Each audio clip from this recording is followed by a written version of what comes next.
Hello friends, welcome to अपना classes. रोजाना की तरह इस सेशन में हम लोग जीके और जीएस से रिलेटेड टॉप 30 क्वेश्चन डिस्कस करेंगे जो आगामी एग्जाम जैसे Bihar SI mains, Bihar SI PT, Bihar SSC mains, even BPSC and railway NTPC सभी एग्जाम जिनमें जीके जीएस से रिलेटेड क्वेश्चन रहते हैं सभी के लिए समान रूप से उपयोगी है। तो लगाते हैं इस सेट को। इसमें कटअप होगा 21 का। तो हम लोग का फर्स्ट क्वेश्चन है, रक्त के वर्गीकरण का सिद्धांत किसने दिया? रक्त के वर्गीकरण का सिद्धांत किसने दिया? ऑप्शंस हैं मेंडल ने, डार्विन ने, लैंडस्टीनर ने या फिर इनमें से कोई नहीं। इस क्वेश्चन का सही जवाब होगा ऑप्शन सी, लैंडस्टीनर ने। रक्त के वर्गीकरण का सिद्धांत लैंडस्टीनर ने दिया था। रक्त क्या है जो कई एग्जाम में पूछे जाते हैं? रक्त एक संयोजी उत्तक है।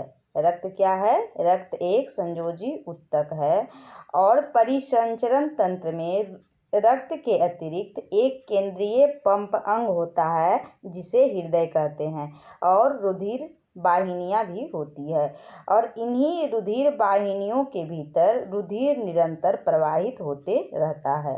नेक्स्ट क्वेश्चन है, रक्त अल्पता स्थिति किसकी वजह से होती है? ऑप्शंस हैं प्लेटलेट्स की कमी से या आरबीसी की कमी से या डब्ल्यूसी की कमी से या ऑक्सीडेंट की कमी से। इस क्वेश्चन का सही जवाब होगा ऑप्शन बी, आरबीसी की कमी से। रक्त अल्पता की स्थिति आरबीसी की कमी से होती है। नेक्स्ट क्वेश्चन है, भोजन में प्राप्त ऊर्जा को कैसे मापा जाता है? भोजन में प्राप्त ऊर्जा को कैसे मापा जाता है? ऑप्शंस हैं कैलोरी में, केल्विन में या जूल में या एम्पियर में। इस क्वेश्चन का सही जवाब होगा ऑप्शन ए, कैलोरी में। भोजन से प्राप्त ऊर्जा को कैलोरी में मापा जाता है। नेक्स्ट क्वेश्चन है, एक गिलास पानी पीने से कितनी कैलोरी मिलती है? एक गिलास पानी पीने से कितनी कैलोरी मिलती है? ऑप्शंस हैं 0, 15, 25 या 50। इस क्वेश्चन का सही जवाब होगा ऑप्शन ए, 0। एक गिलास पानी में 0 कैलोरी मिलती है। नेक्स्ट क्वेश्चन है, भोजन प्रायः किसमें पचता है? भोजन प्रायः किसमें पचता है? ऑप्शंस हैं यकृत में, पेट में या छोटी आंत में या फिर बड़ी आंत में।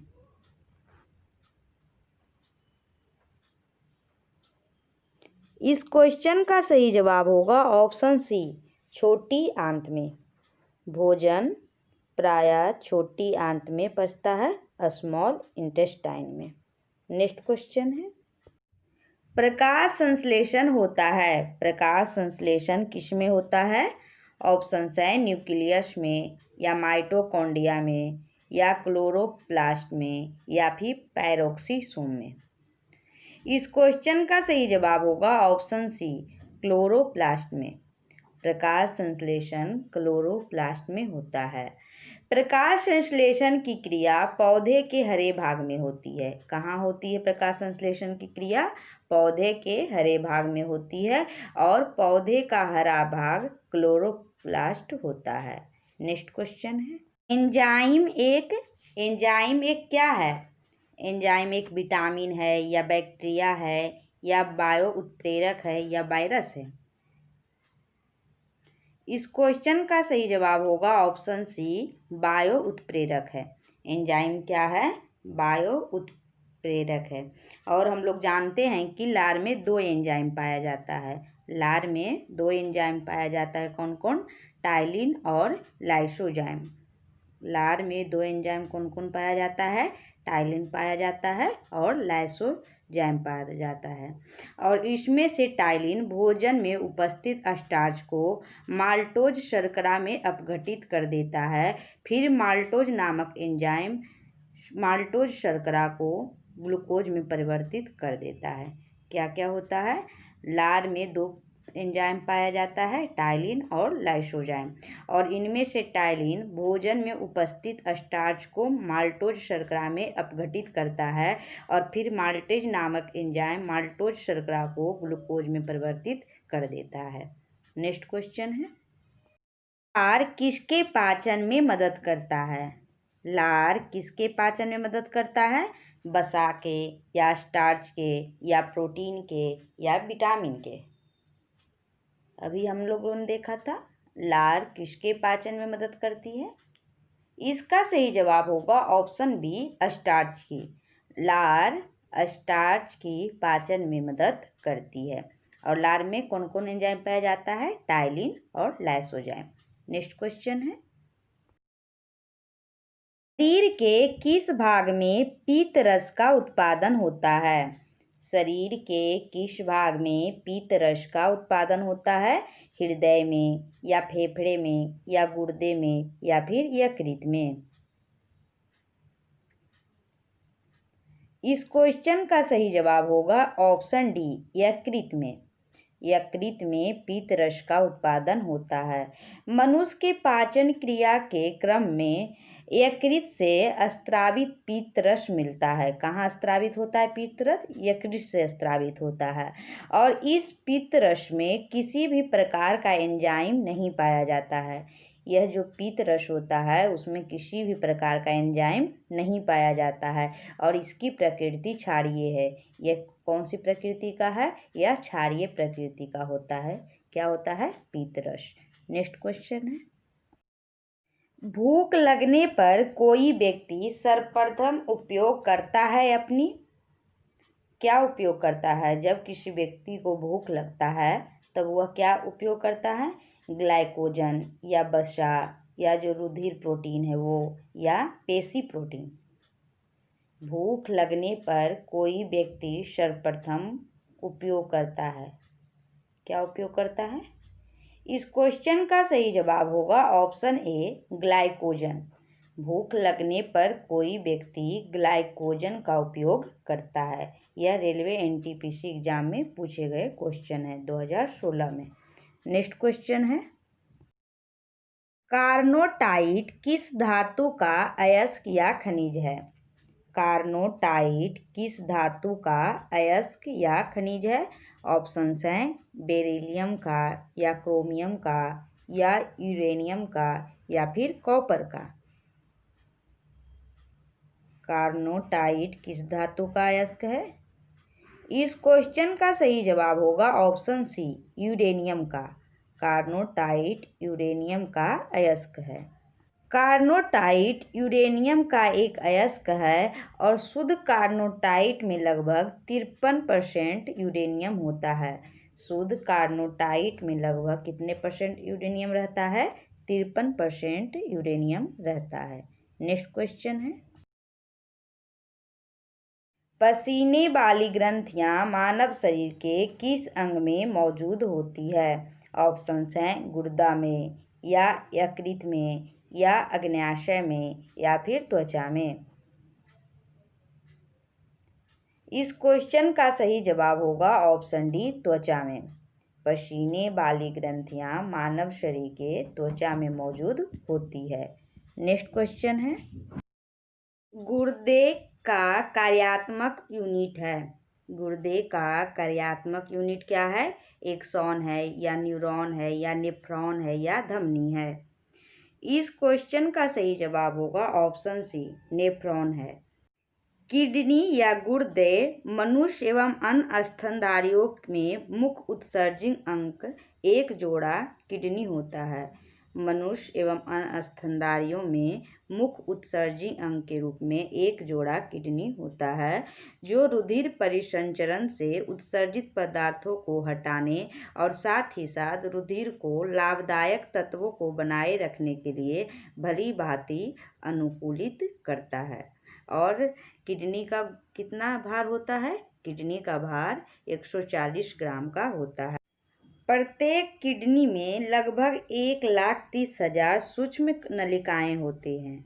प्रत्येक किडनी में लगभग 1,30,000 सूक्ष्म नलिकाएं होते हैं, जिन्हें नेफ्रॉन कहते हैं। और नेफ्रॉन किडनी का कार्यात्मक यूनिट होता है? नेफ्रॉन किडनी का कार्यात्मक यूनिट होता है और नेफ्रॉन को उत्सर्जन इकाई भी कहा जाता है। नेफ्रॉन को क्या कहा जाता है? उत्सर्जन इकाई भी कहा जाता है। नेक्स्ट क्वेश्चन है, यूरिया का निर्माण कहाँ होता है? यूरिया का निर्माण कहाँ होता है? ऑप्शंस है अग्न्याशय में, या यकृत में, या छोटी आंत में, या गुर्दे में। इस क्वेश्चन का सही जवाब होगा ऑप्शन बी, यकृत में, जिसे लीवर भी कहते हैं। यूरिया का निर्माण यकृत में होता है। नेक्स्ट क्वेश्चन है, मानव मूत्र का पीला रंग किसके वजह से होता है? मानव मूत्र का पीला रंग किसके वजह से होता है? ऑप्शंस हैं पीत के वजह से, या कोलेस्ट्रॉल के वजह से, या लीफ के वजह से, या फिर यूरोक्रोम के वजह से। इस क्वेश्चन का सही जवाब होगा ऑप्शन डी, यूरोक्रोम के वजह से। मानव मूत्र का पीला रंग यूरोक्रोम के वजह से होता है। और यूरोक्रोम क्या है? यूरोक्रोम हीमोग्लोबिन के अपघटन से निर्मित एक वर्णक होता है। और एक समान व्यक्ति 24 घंटे में लगभग 1.5 लीटर मूत्र बनाता है, और समानता मूत्र की मात्रा मनुष्य द्वारा ग्रहण किए गए जल की मात्रा, भोजन की प्रकृति, उसकी शारीरिक एवं मानसिक स्थिति तथा वातावरणीय ताप पर निर्भर करती है, और इसका pH मान 4.5 से 8.5 के मध्य होता है। नेक्स्ट क्वेश्चन है, मनुष्य में ताप नियमन को किसके द्वारा नियंत्रित किया जाता है? मनुष्य में ताप नियमन को किसके द्वारा नियंत्रित किया जाता है? ऑप्शंस है यकृत के द्वारा, या हाइपोथैलेमस के द्वारा, या हृदय के द्वारा, या फिर फेफड़े के द्वारा। इस क्वेश्चन का सही जवाब होगा ऑप्शन बी, हाइपोथैलेमस के द्वारा। मनुष्य में ताप नियमन को हाइपोथैलेमस के द्वारा नियंत्रित किया जाता है। नेक्स्ट क्वेश्चन है, मानव मस्तिष्क का कौन सा भाग भूख, प्यास तथा निद्रा का केंद्र है? मानव मस्तिष्क का कौन सा भाग भूख, प्यास तथा निद्रा का केंद्र है? ऑप्शंस हैं हाइपोथैलेमस, या मेडुला ऑब्लांगेटा, या सेरिब्रम, या फिर सेरिबेलम। इस क्वेश्चन का सही जवाब होगा ऑप्शन ए, हाइपोथैलेमस। मानव मस्तिष्क का हाइपोथैलेमस भूख, प्यास तथा निद्रा का केंद्र है। नेक्स्ट क्वेश्चन है, विकासवाद का सिद्धांत किसने प्रतिपादित किया? विकासवाद का सिद्धांत किसने प्रतिपादित किया? ऑप्शंस हैं स्पेंसर ने, या डार्विन ने, या वालेस ने, या फिर हक्सले ने। इस क्वेश्चन का सही जवाब होगा ऑप्शन बी, डार्विन ने। विकासवाद का सिद्धांत डार्विन ने प्रतिपादित किया। चार्ल्स डार्विन का मानना था कि प्रकृति क्रमिक परिवर्तन द्वारा अपना विकास करती है। उनका क्या मानना था कि प्रकृति क्रमिक परिवर्तन द्वारा अपना विकास करती है, और विकासवाद की अवधारणा यही से प्रारंभ होती है। नेक्स्ट क्वेश्चन है, पारिस्थितिकी तंत्र में ऊर्जा का स्रोत क्या है? पारिस्थितिकी तंत्र में ऊर्जा का स्रोत क्या है? सौर विकिरण, या प्रकाश ऊर्जा, या भूतापीय ऊर्जा, या इनमें से सभी। पारिस्थितिकी तंत्र में ऊर्जा का स्रोत क्या है? इस क्वेश्चन का सही जवाब होगा ऑप्शन डी, इनमें से सभी। पारिस्थितिकी तंत्र में ऊर्जा का स्रोत सौर विकिरण भी है, प्रकाश ऊर्जा भी है, भूतापीय ऊर्जा है, सभी है। नेक्स्ट क्वेश्चन है, भोपाल गैस त्रासदी में किस गैस का रिसाव हुई थी? भोपाल गैस त्रासदी में किस गैस का रिसाव हुई थी? ऑप्शंस हैं मिथाइल आइसोसाइनेट, या कार्बन डाइऑक्साइड, या नाइट्रिक ऑक्साइड, या सल्फर डाइऑक्साइड। इस क्वेश्चन का सही जवाब होगा ऑप्शन ए, मिथाइल आइसोसाइनेट का। भोपाल गैस त्रासदी में मिथाइल आइसोसाइनेट का रिसाव हुई थी। और यह कब हुई थी भोपाल गैस त्रासदी? ये भी कई एग्जाम में पूछे जाते हैं। भोपाल गैस त्रासदी 3 दिसंबर 1984 को हुई थी। कब हुई थी? 3 दिसंबर 1984 को हुई थी। मिथाइल आइसोसाइनेट नामक जहरीली गैस के कारण 3 दिसंबर 1984 को भोपाल गैस त्रासदी हुई थी। नेक्स्ट क्वेश्चन है, रोगियों के दांत देखने के लिए दंत चिकित्सक द्वारा प्रयोग किया जाने वाला दर्पण है। रोगियों के दांत देखने के लिए दंत चिकित्सकों द्वारा प्रयोग किया जाने वाला दर्पण कौन है? समतल दर्पण है या उत्तल दर्पण है या अवतल दर्पण है या फिर इनमें से कोई नहीं। इस क्वेश्चन का सही जवाब होगा ऑप्शन सी, अवतल दर्पण। रोगियों के दांत देखने के लिए दंत चिकित्सकों द्वारा अवतल दर्पण का प्रयोग किया जाता है। नेक्स्ट क्वेश्चन है, शुष्क सेल में किसका प्रयोग किया जाता है? शुष्क सेल में किसका प्रयोग किया जाता है? ऑप्शंस हैं सल्फ्यूरिक एसिड का या नाइट्रिक एसिड का या हाइड्रोक्लोरिक एसिड का या फिर अमोनियम क्लोराइड का। शुष्क सेल में किसका प्रयोग किया जाता है? इस क्वेश्चन का सही जवाब होगा ऑप्शन डी, अमोनियम क्लोराइड का। शुष्क सेल में अमोनियम क्लोराइड का प्रयोग किया जाता है। शुष्क सेल में विलयन की जगह अमोनियम क्लोराइड की गाढ़ी लोई का प्रयोग किया जाता है और इसमें जस्ते का बर्तन कैथोड एवं कार्बन की छड़ एनोड का कार्य करती है। इसमें किसका प्रयोग होता है शुष्क सेल में? अमोनियम क्लोराइड का, और इसमें जस्ते के बर्तन को कैथोड के रूप में प्रयोग किया जाता है और कार्बन की छड़ को एनोड के रूप में प्रयोग किया जाता है। नेक्स्ट क्वेश्चन है, टाका मिश्र धातु है। टाका किसका मिश्र धातु है? टीना एवं सीसा के या टीना या तांबा के या टीना तांबा या जस्ता के या टीना सीसा और जस्ता के। किसका है यह मिश्र धातु? टाका। इस क्वेश्चन का सही जवाब होगा ऑप्शन ए, टाका टीना और सीसा से मिलकर बनता है। किसका मिश्र धातु है? टीना और सीसा का। और इसमें टीना की मात्रा कितनी होती है?